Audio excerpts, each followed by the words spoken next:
Mint কার্টুনের উপস্থাপনায় আজকের গল্প বাঘ ও বক।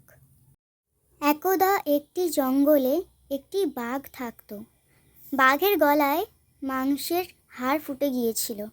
বাঘ খুবই চেষ্টা করলো, কিন্তু কিছুতেই সেটা বার করতে পারল না। যন্ত্রণায় অস্থির হয়ে চারিদিকে দৌড়াতে লাগলো। সে জঙ্গলে যেই পশুকে সামনে দেখতে পায় তাকেই বলতো, হে ভাই, তুমি যদি আমার গলা থেকে আটকানো হাড় বার করে দিতে পারো, তাহলে আমি তোমায় অবশ্যই পুরস্কার দেব এবং চিরকালের জন্য তোমার কেনা হয়ে থাকব। কিন্তু কোনো পশুই ভয়ে সম্মত হলো না। অবশেষে এক বক পুরস্কারের লোভে বাঘের প্রস্তাবে সম্মত হলো এবং বাঘের মুখের ভিতর নিজের লম্বা ঠোঁট প্রবেশ করে খুবই যত্নের সাথে ওই হাড় বার করলো।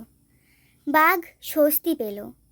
বক পুরস্কারের কথা বাঘকে বলতেই বাঘ কড়কড় করে ও চোখ লাল করে বলল, আরে নির্বোধ, তুই বাঘের মুখে ঠোঁট প্রবেশ করেছিলিস। তুই যে নির্বিঘ্নে ঠোঁট বার করতে পেরেছিস, তাই ভাগ্য করে মেনে না নিয়ে আবার পুরস্কার চাইছিস। যদি বাঁচার ইচ্ছা থাকে তো আমার সামনে থেকে চলে যা, নয়তো এখনই তোর ঘাড় ভাঙব। বক শুনে অবাক হলো এবং তৎক্ষণাৎ সেখান থেকে চলে গেল।